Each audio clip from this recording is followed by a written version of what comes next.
हम सभी ने स्कूल में न्यूटोनियन फिजिक्स में पढ़ा है कि ग्रेविटी एक फोर्स है जिसकी वजह से हर मैसिव ऑब्जेक्ट दूसरे ऑब्जेक्ट को अपनी तरफ अट्रैक्ट करता है। हालांकि ये महज एक अप्रोक्सीमेशन है और काफी ज्यादा हैवी ऑब्जेक्ट्स के आसपास दूसरे ऑब्जेक्ट्स के बिहेवियर को एक्सप्लेन नहीं कर पाता, जैसे सन के अराउंड मरकरी की ऑर्बिट। इन एनोमलीज को सॉल्व करने के लिए 1915 में आइंस्टीन ने अपनी थ्योरी ऑफ जनरल रिलेटिविटी के जरिए बताया था कि ग्रेविटी कोई action at a distance force नहीं बल्कि खुद स्पेस टाइम का कर्वेचर है। हालांकि इस थ्योरी को विजुअलाइज करने के लिए जो सबसे कॉमन रिप्रेजेंटेशन दिखाया जाता है वो गलत है। इस रिप्रेजेंटेशन में एक लार्ज इलास्टिक शीट के ऊपर ऑब्जेक्ट्स को रखा जाता है और सबसे ज्यादा मैसिव ऑब्जेक्ट शीट को सबसे ज्यादा डिफॉर्म करता है, जिससे बाकी ऑब्जेक्ट्स उसकी तरफ अट्रैक्ट हो जाते हैं। फर्स्ट इंप्रेशंस में तो ये एनालॉजी काफी आसान और इंट्यूटिव लगती है, क्योंकि ये इस चीज को काफी इजीली एक्सप्लेन कर देती है कि कैसे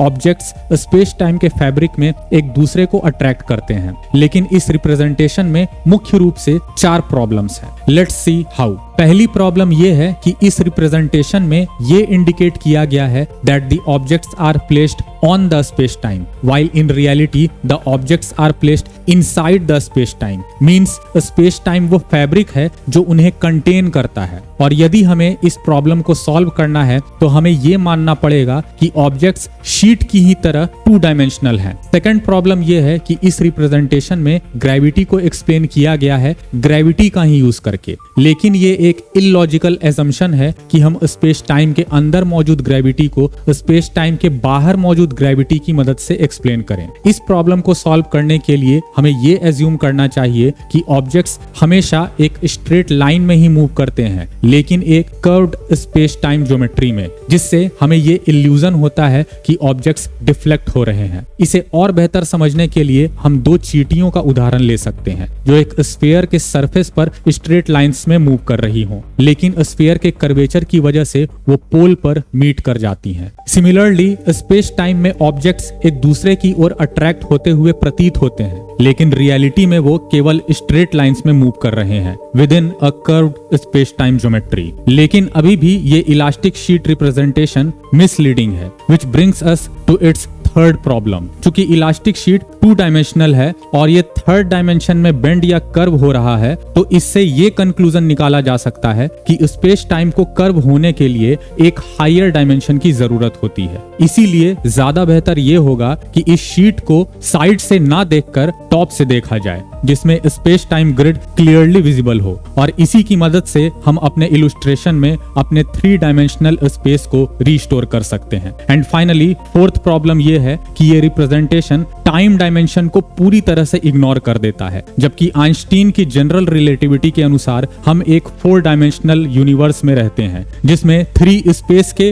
और एक टाइम के डायमेंशन होते हैं, और ये टाइम डायमेंशन भी स्पेस की तरह बेंड और कर्व हो सकता है। लेकिन इस 4 डायमेंशनल स्पेस टाइम कर्वेचर को विजुअलाइज या रिप्रेजेंट करना इम्पॉसिबल है, और इसे रिजॉल्व करने के लिए हम फॉलोइंग 2 में से कोई एक तरीका अपना सकते हैं। पहला तरीका यह है कि हम ग्रिड के हर पॉइंट पर एक क्लॉक को ऐड कर सकते हैं, जिससे हम ये समझ पाते हैं कि टाइम कैसे डिफरेंटली फ्लो करता है डिपेंडिंग ऑन हाउ फार और close we are from a massive object. लेकिन इस तरीके से हम इंट्यूटिवली ये नहीं समझ सकते that why objects fall towards the earth, what is the actual cause. इसीलिए हमें एक दूसरा तरीका अपनाना होगा जिसमें हमें एक स्पेस के डायमेंशन को रिमूव करना होगा ताकि हम टाइम डायमेंशन को रिप्रेजेंट कर सकें। और दरअसल ये टाइम डायमेंशन का कर्वेचर ही है जो ग्रेविटी को जन्म देता है। यहाँ हम ये क्लियरली देख सकते हैं कि भले ही एप्पल स्पेस में इनिशियली रेस्ट में है, लेकिन फिर भी वो टाइम में मूव कर रहा है।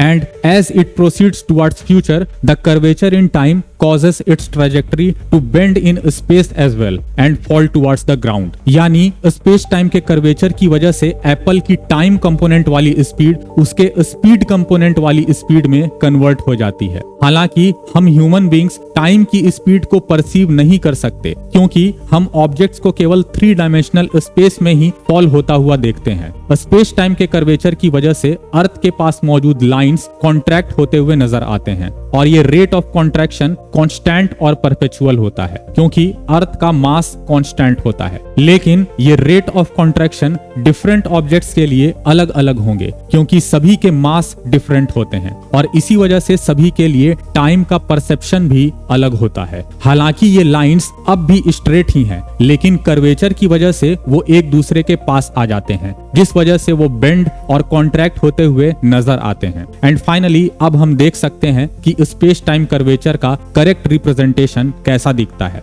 जो बेस्ट तरीका है जनरल रिलेटिविटी को विजुअलाइज करने के लिए। इसमें हम देख सकते हैं कि कैसे अर्थ काफी ज्यादा मैसिव होने की वजह से अपने आसपास के स्पेस टाइम को डिफॉर्म कर रहा है, which appears to us as an endless contraction of the grid. More technically, we can say that the volume between geodesics shrink over time due to the curvature. इस shrinking grid को ही हम inertial frame of reference कहते हैं, यानी जब एक object पर कोई फोर्स ना लग रहा हो, जैसे फ्री फॉल मोशन में। इसीलिए यदि एक एप्पल को बिना किसी इनिशियल वेलोसिटी के साथ ड्रॉप किया जाए तो वो ग्रिड के रेस्पेक्ट में मोशनलेस ही रहेगा, लेकिन चूंकि ग्रिड खुद अर्थ की ओर कॉन्ट्रैक्ट हो रहा है इसीलिए एप्पल भी अर्थ के टुवर्ड्स फॉल करेगा। फाइनली इसकी मदद से हम आर्टिफिशियल सैटेलाइट्स और मून के मोशन को भी एक्सप्लेन कर सकते हैं। Suppose we drop an object sideways with respect to the earth with some initial velocity, since no force acts on it so it will continue to move in a straight line with respect to the grid, but as the grid contracts